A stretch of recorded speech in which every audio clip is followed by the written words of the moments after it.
सात संगत जी, प्यार से कहना धन निरंकार जी। आज आप सब समालखा में इस रूप में एकत्रित होके जहाँ सत्संग का आनंद भी ले रहे थे, वहीं हर पल में एक दूसरे महापुरुषों के लिए मन में वो भाव कि सभी निराकार का एहसास देने के लिए एक सहयोग साबित हो रहे थे।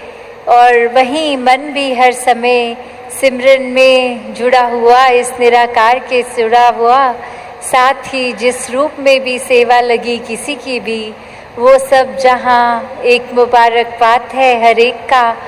वहीं दातार कृपा करे कि हर कोई जब अपने जीवन के किसी भी पड़ाव पे है, वो आधार जब तक इस निराकार का होता है तो सारे ही काम साथ साथ एक पूर्णता की ओर बढ़ते जाते हैं। एक वो हमारे लिए बेहतरी का एक फ़ायदेमंद साबित होते हैं।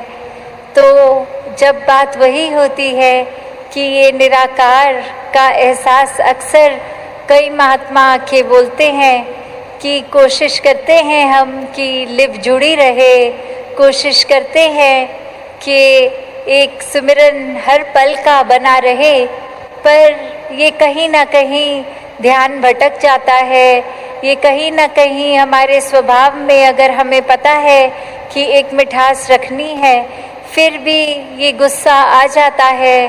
तो ये एक जानते हुए भी कि क्या करना है क्या नहीं, फिर भी वो चीज़ होती नहीं है।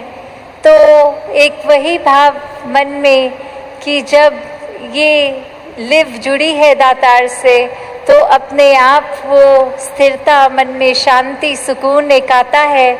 और वही कब मन में सिमरन रूप बन जाता है, ये मन की ही अवस्था है। सिर्फ सिमरन मुँह से तू ही निरंकार मैं तेरी शरणा मैनू बख्श लो शब्दों का जहाँ उच्चारण करना, ये सिर्फ अगर शब्दों के उच्चारण तक रहता है, मन से नहीं होता, तो वो एक उतना फ़ायदेमंद नहीं है।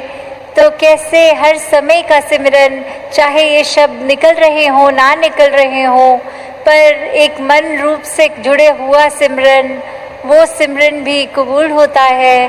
तो हर समय इस दातार के साथ जहाँ जुड़े रहें।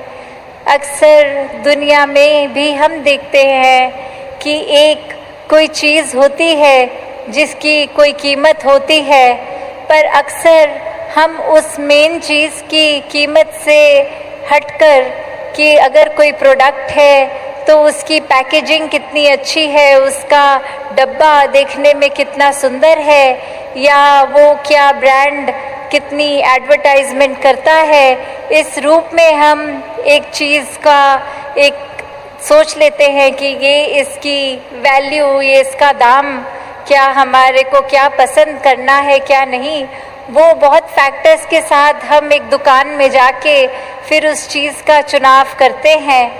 पर बात तो वही है कि ये पैकेजिंग चाहे कितनी भी अच्छी हो, जब तक अंदर का वो प्रोडक्ट की उस डब्बे में है क्या, वो चीज़ अच्छी हो तो ही एक फ़ायदा है। जिस तरह हमने दोहे में भी सुना है, मोल करो तलवार का पड़ा रहन दो म्यान। तो अगर हम ये बात स्पिरिचुअलिटी, ये आध्यात्मिकता में डालें, तो बात वही है कि एक जो मूल है वो तो परमात्मा है, वो निराकार है। अगर हमारे अंदर निराकार समाया है तो हम एक अच्छे मानव वाले कर्म करेंगे। अक्सर दुनिया में ये भी होता है कि एक अच्छा इंसान बनना एक उस तरह मान लेते हैं कि अगर हम एक अच्छे इंसान हैं तो हम बहुत स्पिरिचुअल है। पर बात वही है कि एक अच्छा इंसान होना और स्पिरिचुअलिटी में भी जो फ़र्क आता है, वो दासी और समय ना लेके इन्हीं शब्दों से आज्ञा लेगी। सात संगत जी, धन निरंकार जी।